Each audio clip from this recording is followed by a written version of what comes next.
Hey, look who it is. Tom's back. Shares of Tesla sharply higher today, up 15% at the moment as the company passed a major milestone in China. Chinese regulators removing restrictions on the EV maker's advanced driver assistance technology after passing the country's data security requirements. As part of that deal, China's Baidu will provide mapping for Tesla. Those shares also higher on the news. And we should note this news coming on the heels of Elon Musk's surprise trip to China, where he met with the Chinese premier in Beijing on Sunday. For more on how significant this is to Tesla and to the stock going forward, I'm joined by Tom Narayan, the lead equity analyst at RBC Autos at RBC Capital. Tom, good to see you. So I get conceptually why this is a big deal. The part that I don't get yet, maybe you can help me with, is how relevant is the existing U.S. data in training for Chinese full self-driving, or regionally is this completely separate training? Because I imagine, data you get training in Des Moines isn't going to be that great in New York City, right? So before Tom shares his thoughts, I'm going to share the actual answer to the question.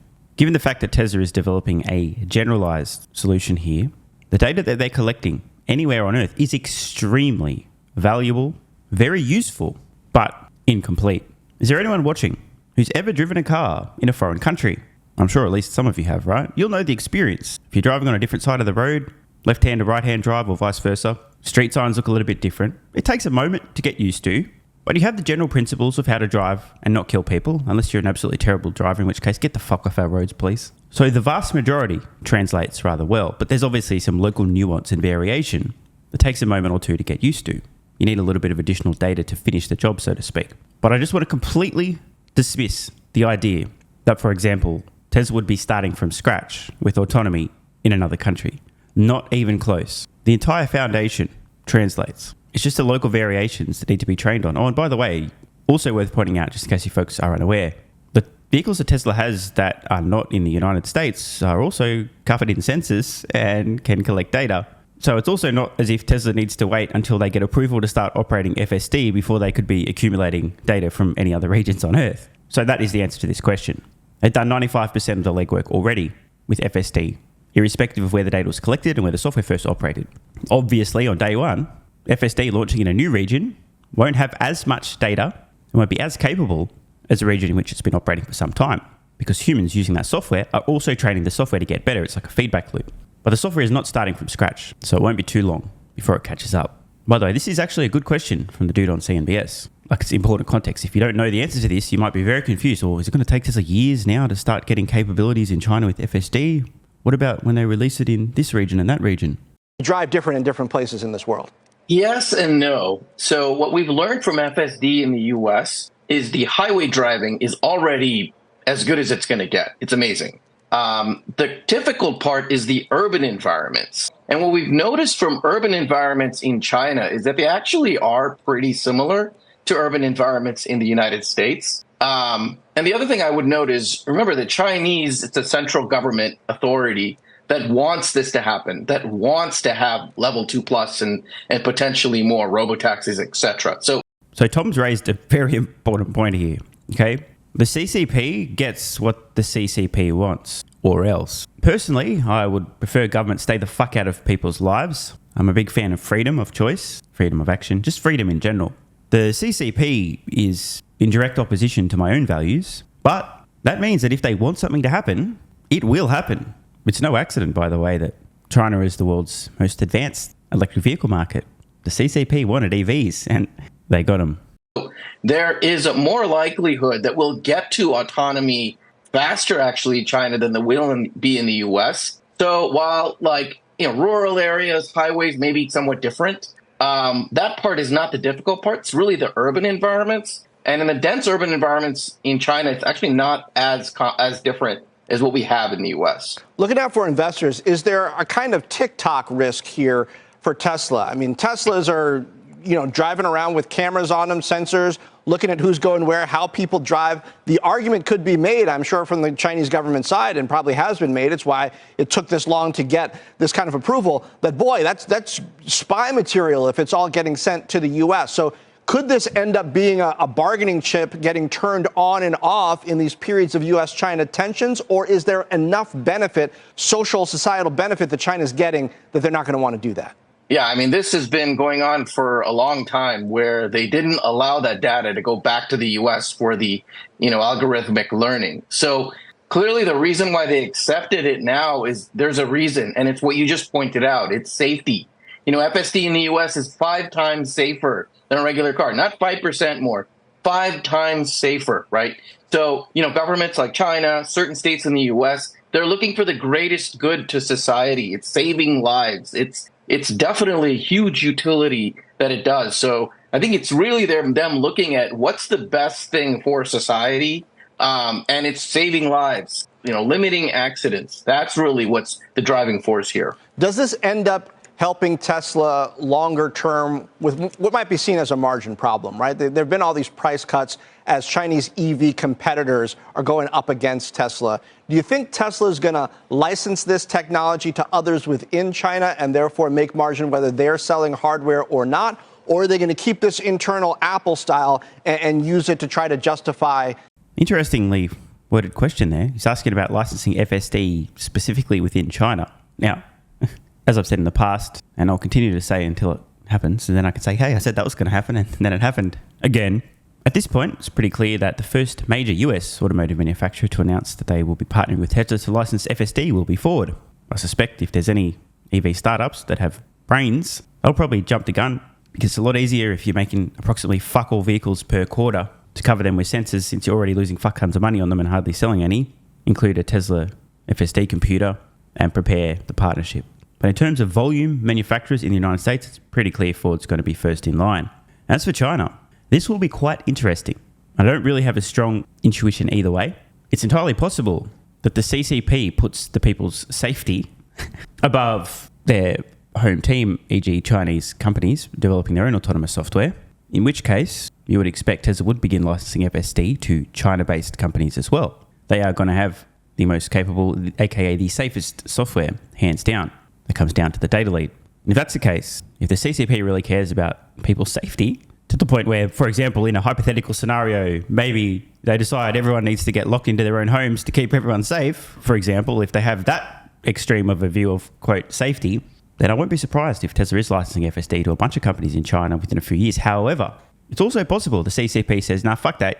You dipshits over here need to figure out how to create safe autonomous software yourselves. We don't want Tesla embarrassing you. Come on. We'll help you, but no Tesla FSD for you.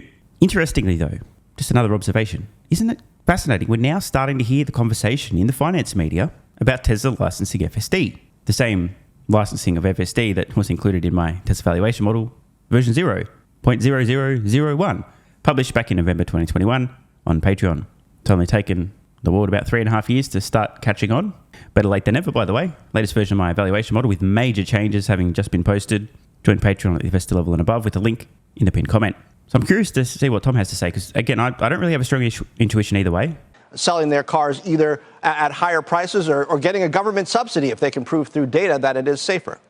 Yeah, and I'll just want to point out, I've had FSD and Robotaxi together worth like 70 to 80% of my price target for a long time now, almost a year. So it's not only it is the margin, right? It's the software business subscription. My model has it at $50 a month, and they've lowered it from 200 to 100.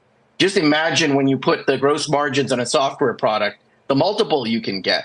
So part of it's the valuation you get from re-rating the stock as a tech company, a software company. The other aspect, exactly what you pointed out, is the margin story. And we've seen what's happened with auto margins coming down. They probably will come down some more with the new affordable car. But it doesn't matter if you can slap on an amazing subscription on it that gets you a higher margin. So if we can see margins overall in aggregate slowly creep up because of FSD take rate, and we're hearing already the version 12 free trial was a smashing success, then that translates into greater margins overall. You'll definitely see the narrative for Tesla change from being a car company to something obviously much, much more. So regarding Tesla margins, obviously over time, the company is going to be making stupidly high profit margins as more and more software revenue, which is extremely high margin, flows through. However, I noticed something that Tom said there. He expects that with the next generations of Tesla vehicles, the more affordable vehicles, margins are going to come down even further. I actually strongly disagree with this point. Now, in the short term, obviously, new product, ramping up, you're not going to be making a whole lot of money early days. But the thing that Tom and most other folks seem to completely disregard is the fact that electric vehicles were essentially born yesterday, as opposed to the internal combustion engine vehicle, which has been around for more than a century. There is an enormous amount of cost that can be driven out of both the batteries, which are the most expensive thing in electric vehicles, and the computers, and the actual hardware. Remember what Tesla's done in the last half decade or so, including massive innovations with thermal management, octovalve, Model Y's heat pump, gigacastings deleting hundreds of parts and processes, and now they're working on the modular manufacturing system. I expect long-term Tesla's hardware margins on the actual vehicles themselves are going to be multiple double-digit percentage points. Just because you have a more affordable vehicle doesn't mean you have a smaller margin. If you can keep driving costs out, which Tesla has demonstrated their ability to do over an extended period of time, and don't forget, they will eventually be using their own humanoid robots, driving labor costs close to zero, and it's a little bit naive, ignorant, not to expect that margins on their vehicles will actually bounce back quite substantially over time. However, that entire discussion is completely and utterly irrelevant when compared to the massive impact subscriptions to FSD will have, the massive impact that Tesla taking a cut of robotaxi fares will have, and the massive impact of the monthly subscriptions to Optimus software as well. I really mean it when I say that these things are going to dwarf the rest of Tesla's business. By the way, you know what else is massively contributing positively to Tesla's margins? Their energy business, an absolute money printer with insane growth and massive margins. In short, over time, Tesla's hardware margins are going to increase, but who cares? Whatever. Relative to the software contribution in terms of margins, bro, you ain't seen nothing yet. And as Tom pointed out, it's not just the printing of money, but the kind of multiple that investors will award a company with extremely high profit margins and strong growth. A short note from Morgan Stanley. He's back. Elon Musk's visit to China means far more than seeking approval for self-driving tech on Chinese roads, whether Tesla's CEO is sleeping on a floor or a plane, and the message is clear. He's back. Or alternatively, he never left. By the way, I don't think Musk got a whole lot of sleep on the plane, at least not on the way there. I did notice a surge in his activity on X, and miraculously, then it turns out he's made a surprise trip to China. In fact, I'm getting the sense that Musk is getting a little bit or a lot less sleep than usual. He's currently in wartime mode as a CEO of Tesla, a leader. We had the recent layoffs, a real narrowing of focus, trimming of the fat. The dude ain't messing around. So the first point, commitment. Investor concerns around whether Elon Musk was all in on Tesla have been weighing heavily on the stock since the compensation package was rejected by an extremely corrupt activist posing as a judge. Shout out to Kathleen McSeebohm. What a wretched human being. Even the smallest gesture of commitment, an unannounced trip to Beijing, has elevated meaning here, combating concerns over Musk's commitment to Tesla relative to the broader Musk ecosystem of companies, SpaceX, XAI, etc. Now, look, what Morgan Stanley are referring to here and describing is perception, not reality. Musk's commitment to Tesla has not wavered. There's been a false narrative among emotional butthurt babies and money managers. Elon's distracted. Elon, stop having opinions. Elon's not... This is a perception. The reality is that the guy is as involved as he's ever been. I shouldn't need to, but I am going to point out the obvious. Musk has simultaneously been running more than one company for about 20 years in a row. At no point until the past maybe 24 months did I hear anybody suggesting that Musk was distracted with other projects, wasn't spending enough time at Tesla, wasn't committed to Tesla, which happened to coincide with the stock coming down meaningfully from all-time highs. I mean, he's been running SpaceX the whole fucking time. The dude's written white papers in the past. Shout out to Hyperloop. Shout out to the Boring Company, to Neuralink. The list goes on. While the crybabies have been falsely claiming that he's not committed to Tesla, or he's distracted, not spending enough time there, etc., Tesla's made leaps and bounds forward on a handful of multi-trillion-dollar opportunities, further extending their dominant and unassailable leads. This is another example of why it's really important to understand the difference between perception and reality. China. We would assume that Elon Musk's US national security clearance is higher than that of the typical American CEO due to his control of SpaceX and the range of missions it conducts with NASA, Space Force, and the broader DoD.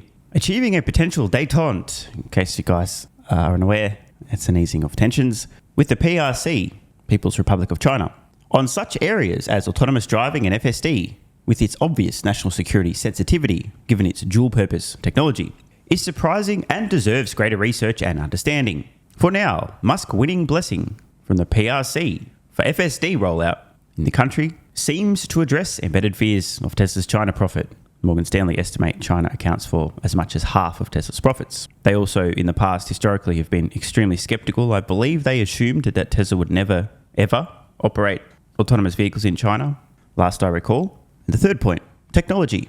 The ongoing LLM and generative AI revolution is in the early days of crossing over into robotics. There's that word again. They're talking about robotics and Tesla. Don't you love to see it? LLM and robotics were long seen as vastly different areas of science, but there may be far more overlap in how the advancement of LLMs, by the way, in case you guys don't know, large language models, e.g. ChatGPT, Grok, and so on, accelerates the training and learning of the robot.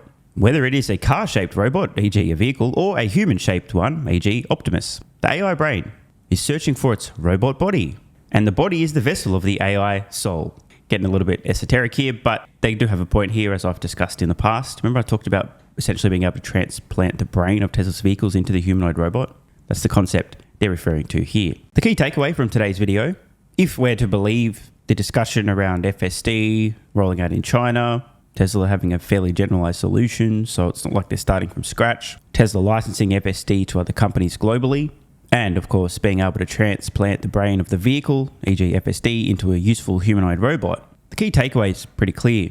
Doing so successfully will result in explosive growth in Tesla's profit margins. We're not just talking about incremental growth, marginal increases. We are talking about explosive increases where margins increase by many multiples. We're not talking about a 2, 3, 4, 5, 10, 20, 30+% increase. We're talking about margins that could be in excess of 50, 60+%, maybe significantly higher. It doesn't seem like the consensus opinion among investors has figured this out yet, or they just don't think it's going to happen. Just a few closing thoughts. Imagine what happens when people realize robotaxis are actually happening and FSD licensing is actually happening. And 20 million vehicles a year is actually happening. And Optimus is actually happening. Over and out. Want more content? Early access? Bunch of perks? Click the links in the pinned comment. AG1 has given me a massive, meaningful boost in energy, allowing me to do a lot more every day, including using my brain more and using my body more. I highly recommend you guys and girls check it out. It's an excellent way to fill in nutritional gaps. It's got 75 high-quality vitamins, minerals, and whole food source nutrients, plus prebiotics and probiotics and digestive enzymes and adaptogens to help you deal with stress. Plus, if you click the link in the pinned comment or head to drinkag1.com/SMR, you can get yourself a 1-year free supply of vitamin D3 and K2. But don't take my word for it. Here's what some of you guys and girls have to say. AG1 has changed my life.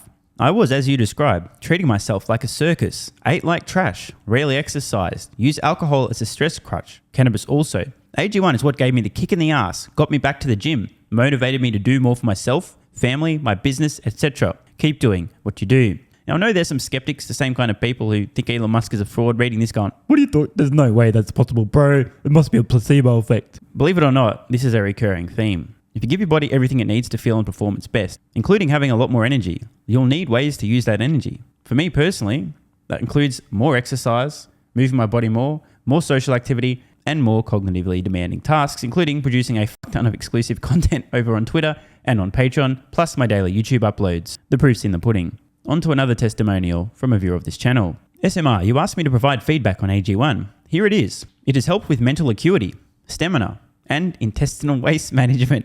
Can't read between the lines. It certainly helps with regularity and digestion. That's what the digestive enzymes are for. It has also dramatically reduced my cravings for sugar. You guys need to stop eating sugar. It's fucking poison. I'm 50, 5'9", and overweight, aka a fat motherfucker. I think that's a technical term for overweight, isn't it? Is it fat motherfucker or obese? I can't remember. I average 100 hours a week in the West Texas oil fields as a safety supervisor. Jesus Christ, dude. No wonder you're struggling to keep your weight under control. 100 hours a week.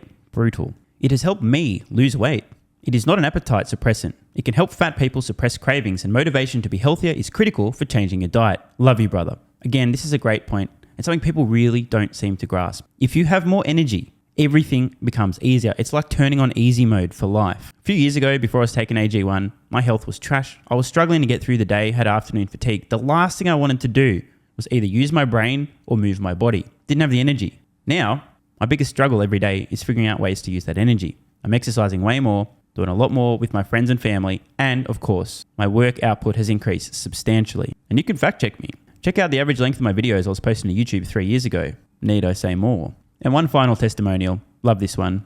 Okay, here's the deal for me with this AG1 shit. I'm 41 years old and not the type to eat, drink, smoke, or sleep healthy, so I was skeptical. That being said, here's what I experienced. Day 1, meh. Day 2, afternoon fatigue was about 45 minutes late. Day 3, 0 afternoon fatigue. Day 4, 0 afternoon fatigue plus extra energy. Day 5, again, 0 afternoon fatigue plus energy, wondering, what the fuck, really? See, this is the thing, right? The results for many people are just almost too good to be true. This is the same experience I had. My afternoon fatigue just vanished out of nowhere. I'm like, wait, what the fuck? Why am I not tired in the afternoons anymore?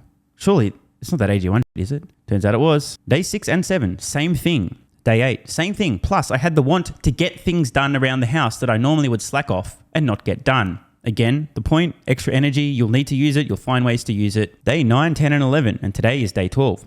I fucking love it. So however you managed to get me to buy it, I'm so glad you did. Thank you so much, SMR. It really changed me so far. Guys, this shit really works. Just try it. By the way, this is the reason I continue to relentlessly promote AG1. A lot of people get real fucking mad in the comments. Oh my God, Snake Oil Salmon's sold out. Oh my God, he's a scammer. This is fraud. But constantly, I'm pretty sure everyone making these comments is also currently short Tesla stock. I'm not particularly concerned about people having a negative perception, those folks suffering from small brain syndrome, still living in my bum's basement syndrome, etc., writing mean comments, claiming AG1's a scam or it doesn't work. I mean, bro, when I get feedback like this is what keeps me going. Just try this stuff for a month, and if you don't get these results, get your money back. See, it's a literal no-brainer. It's an IQ test at this point in time. Testimonial after testimonial after testimonial like this. Get your money back if it doesn't work. Just try it for a month, and if it doesn't work, get your money back. Today's the day. It's finally time. Be like this guy who was a massive skeptic, but finally, after 1,000 promotions in a row, caved in, tried AG1, and has results like this. Head to drinkag1.com/SMR or click the link at the pinned comment, and please, let me know how you're feeling in a few weeks' time.